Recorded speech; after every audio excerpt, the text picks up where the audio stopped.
ಮಳೆಯ ಅನಾಹುತಗಳು ದಿನೇ ದಿನೇ ರಾಜ್ಯದ ಹಲವಾರು ಪ್ರದೇಶಗಳಲ್ಲಿ ವಿಶೇಷವಾಗಿ ಮನೆಗಳ ಕುಸಿತ ಆಗ್ತಾ ಇರ್ತಕ್ಕಂಥದ್ದನ್ನು ಕಾಣ್ತಾ ಇದ್ದೇವೆ. ಇವತ್ತು ಸರ್ಕಾರದ ನಡವಳಿಕೆಗಳೇನಿದೆ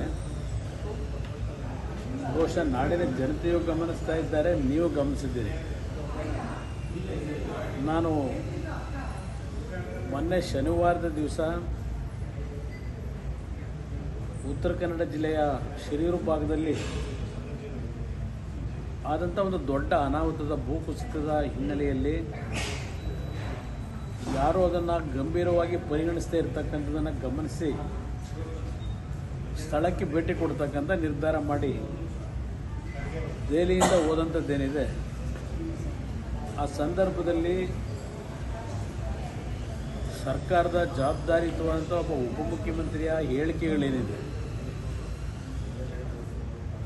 ಏನು ಕುಮಾರಸ್ವಾಮಿ ಬಂದು ಏನು ಮಾಡಿಬಿಡ್ತಾನೆ, ಇಲ್ಲಿ ಶೋ ಮಾಡೋಕ್ಕೆ ಬಂದಿದ್ದಾನೆ, ಬರೋದಾಗಿದ್ದರೆ ಮಿಲಿಟ್ರಿ ಕರ್ಕೊಂಬರ್ಬೇಕಾಗಿತ್ತು ಸೈನಿಕರನ್ನು, ಇದೆಲ್ಲ ಹೇಳಿದ್ದಾರೆ. ಈಗ ಮಿಲಿಟ್ರಿಯ ಸೈನಿಕರು ಸಹ ಹೋಗಿ ಅಲ್ಲಿ ಯಾವೊಂದು ಕಾರ್ಯಾಚರಣೆಯನ್ನು ಪ್ರಾರಂಭ ಮಾಡಿದ್ದಾರೆ, ರಾಜ್ಯ ಸರ್ಕಾರಕ್ಕೆ ಬೆಂಬಲ ಕೊಟ್ಟು. ಶಿವಕುಮಾರ್ ಅವರ ಅಪೇಕ್ಷೆ ಮೇರೆಗೆ ಇವತ್ತು ನಮ್ಮ ಸೈನಿಕರು ಅಲ್ಲಿಯ ಸಮಸ್ಯೆಗಳನ್ನು ನೋಡಿ ಬೆಳಗಾವಿಯಿಂದ ತಕ್ಷಣಕ್ಕೆ ಕೇಂದ್ರ ಸರ್ಕಾರದ ಸೂಚನೆ ಮೇರೆಗೆ ಡೆಪ್ಯೂಟ್ ಮಾಡಿದ್ದಾರೆ. ನಾನು ಹೋದ ನಂತರ ಮುಖ್ಯಮಂತ್ರಿಗಳು ಹೋದರು, ಅವ್ರ ಜೊತೆ 3-4 ಜನ ಮಂತ್ರಿಗಳು ಹೋಗಿದ್ದಾರೆ. ಹಾಗಿದ್ರೆ ಅವರೇನು ಮಾಡಲಿಕ್ಕೆ ಹೋಗಿದ್ರು ಅಂತಕ್ಕಂದ್ರೆ ಹೇಳಬೇಕಲ್ಲ ಉಪಮುಖ್ಯಮಂತ್ರಿ. ಇವತ್ತೊಂದು ಹೇಳಿಕೆ ಕೊಟ್ಟಿದ್ದಾರೆ, ಮತ್ತೆ ಗಮನಿಸಿದ್ದೇನೆ.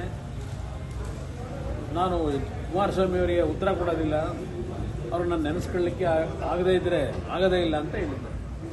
ಆ ಕೆಲಸ ಮಾಡ್ತಿರೋದು ಅವರು. ಪ್ರತಿಯೊಂದಕ್ಕೂ ನನ್ನ ಒಂದು ರಾಜ್ಯದ ಭೇಟಿಯನ್ನು ಟೀಕೆ ಮಾಡ್ತಕ್ಕಂಥ ಈ ವ್ಯಕ್ತಿ ನಂತರ ನಾನು ಮಾತಾಡಲ್ಲ ಅಂತ,